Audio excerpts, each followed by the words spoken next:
Welcome dear students in a class of chemistry. Let's start our today session. आज भी हम लोग numerics कर रहे हैं सॉल्व। ओके, थर्मोडायनामिक्स का न्यूमेरिकल सेशन 2। चलो मेरे साथ क्वेश्चन लिखो बच्चों। क्वेश्चन नंबर एक्सरसाइज से 6.8 वाला, the reaction of cyanamide, the reaction of cyanamide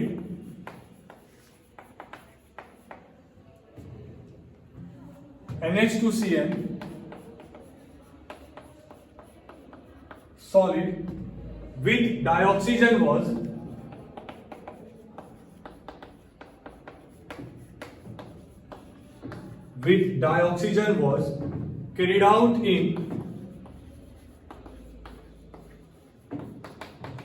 carried out in bomb calorimeter.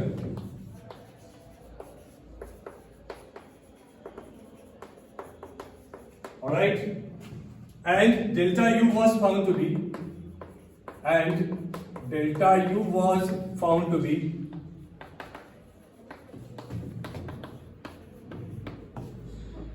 minus 742.7 kilojoule mole inverse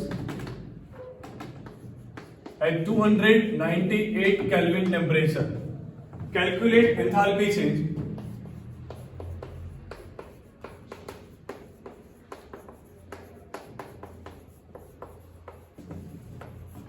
Calculate enthalpy change for the reaction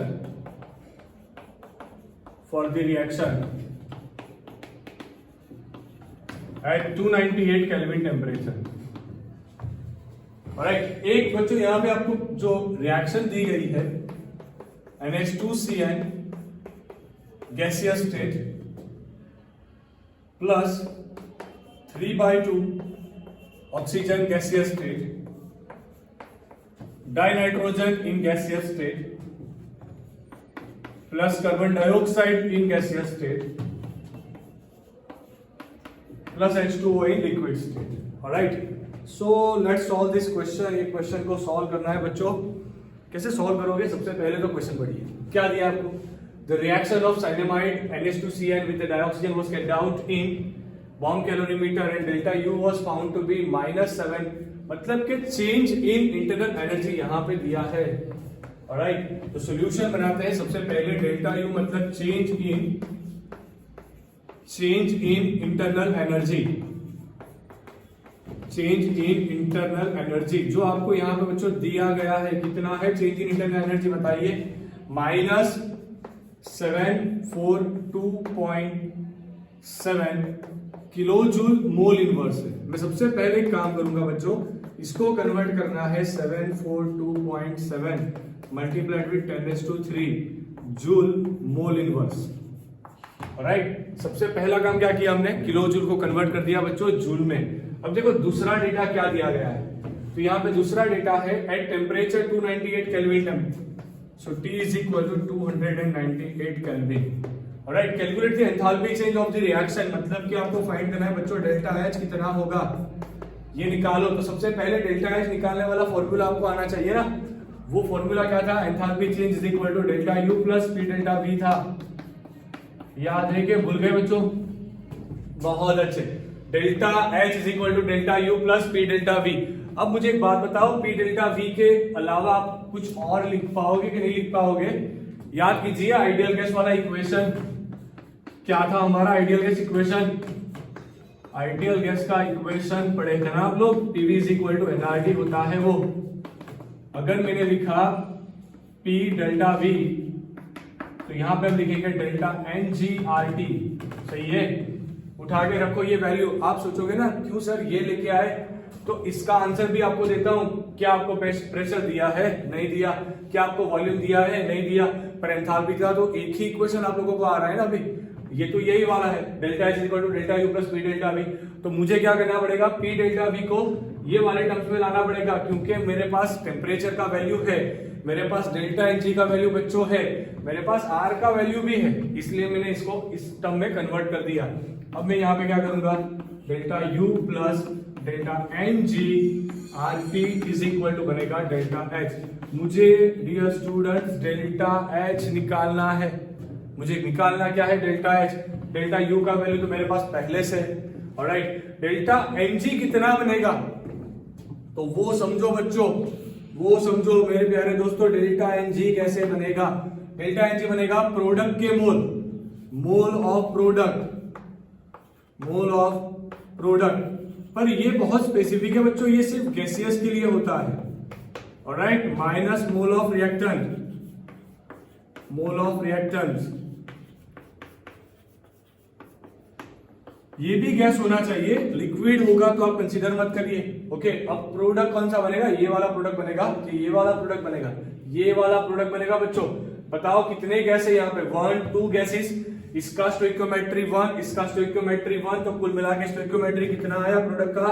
2 minus. अब यहाँ पे कई सारे बच्चे बोलोगे इसे कैलकुलेट नहीं करना। नहीं करना भैया, कैलकुलेट क्यों नहीं करना? गैस को कैलकुलेट किया जाएगा, लिक्विड को कैलकुलेट नहीं किया जाएगा। ये वाला इक्वेशन आइडियल गैस इक्वेशन है, मतलब लिक्विड आया, आप कैलकुलेट मत करो। राइट, तो प्रोडक्ट का मैंने लिख दिया। अब बात आई रिएक्टेंट के लिए। यहाँ पे स्टोइकियोमेट्रिक कोएफिशिएंट 1 है, यहाँ पे 3/2 मतलब कि 1.5 है। सो 1.5 प्लस 1 तो कुल मिला के हुआ 2.5। सो इसका डिफरेंस निकल के आया माइनस ऑफ 0.5। अच्छे से समझ में आया? बहुत अच्छे डियर स्टूडेंट्स। अब डेल्टा यू का वैल्यू रखिए -742। बहुत सारे बच्चे होते हैं ना, उसको डिफिकल्टी आती है तो सिर्फ और सिर्फ कैलकुलेटर को यूज करने में। इसके लिए आप काम कीजिए बच्चों, पढ़ना छोड़ दो, कैलकुलेटर यूज करना सीखो सबसे पहले। ऑलराइट, डेल्टा एन जी कितना बनेगा डियर स्टूडेंट्स? -0.5। ये बनेगा -0.5। इसका मल्टीप्लीकेशन किसके साथ लगेगा? इसका मल्टीप्लीकेशन लगेगा आर के साथ। आर क्या होता है? आर होता है बच्चों गैस कांस्टेंट। अब गैस कांस्टेंट का वैल्यू कितना होता है? वो होता है 8.314 joule mole inverse kelvin inverse. अगर यूनिट्स को निगलेक्ट करना शुरू कर दिया तो हो गई बात थर्मोडायनामिक्स में। यहाँ पे यूनिट जूल है, इसलिए मैंने यहां से किलो जूल को कन्वर्ट किया था जूल में। Alright, done. अब वैल्यूज रखना है, यहाँ पे हम लिखेंगे 8.314। दूसरी बात, यहाँ पे केल्विन है, हमारा टेम्परेचर देखिए वो भी केल्विन में है, तो बात ठीक है। अगर वो सेल्सियस में होता तो उसे भी कन्वर्ट करना पड़ता +273.15 से। राइट, अब इसका सिंप्लीफिकेशन करना है। आप अपना कैलकुलेटर निकालो, मैं अपने कैलकुलेटर से काम करूंगा। मल्टीप्लाइड विथ 1000 लगाओ बच्चों। लगाया तो ये हुआ -742,700 plus in bracket 0.5 multiplied with 8.314 multiplied with 298। ये तो बहुत अच्छा आंसर आया, -1238.786। चलो ठीक है, अब क्या करेंगे? तो ये वाले टर्म्स को इसमें से ऐड करना पड़ेगा ना, क्योंकि ये बनेगा -742,700 -1238.786। राइट, मतलब कि इस टर्म में 742,700 वाला टर्म ऐड किया जाएगा।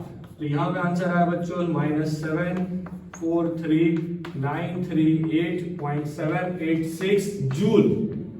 पर अगर आप फिर से आंसर देखोगे तो वो आंसर होगा किलो जूल में। इसे कन्वर्ट करना है किलो जूल में, तो क्या करोगे? Divide by 1000। तो इसे डिवाइड बाय 1000 कर दीजिए, आंसर आया माइनस में 743.93 किलो जूल। ऑलराइट, ये आपको फाइंड करना था। समझ में आया? एक स्क्रीनशॉट निकालो, पॉसिबल हो तो अपने आप एक बार कैलकुलेट करके देख लो। नेक्स्ट एक क्वेश्चन सॉल्व करते हैं। Take a screenshot fast.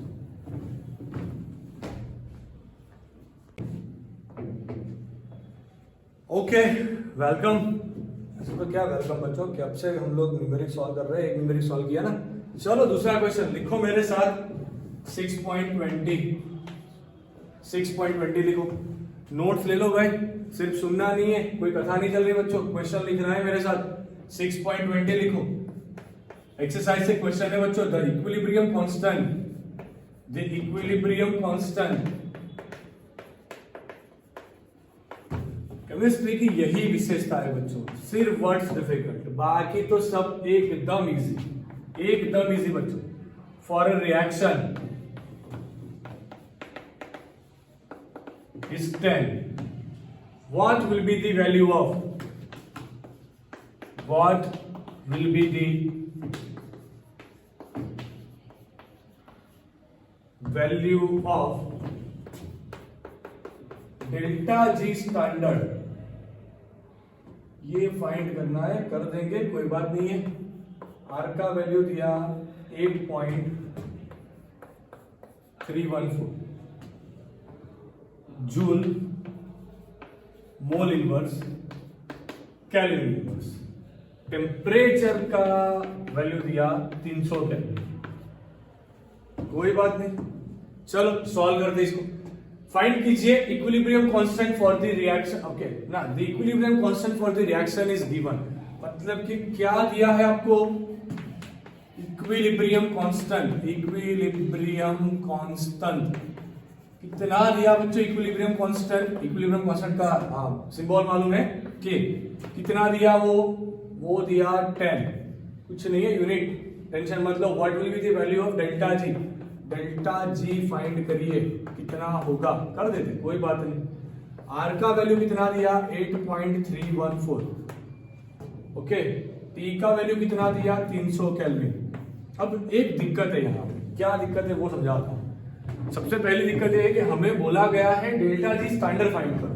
अगर डेल्टा जी स्टैंडर्ड फाइंड करना है ना, तो आप टेम्परेचर 298 केल्विन निकालोगे, 300 नहीं लिखोगे। मतलब कि मैं दोनों करके आपको बता दूंगा, जो भी आंसर आपको ठीक लगे, एनसीईआरटी को ठीक लगे वो रख लो, बाकी का डिलीट कर दो। चलो शुरुआत करेंगे। जैसे जानते हो कि फॉर इक्विलिब्रियम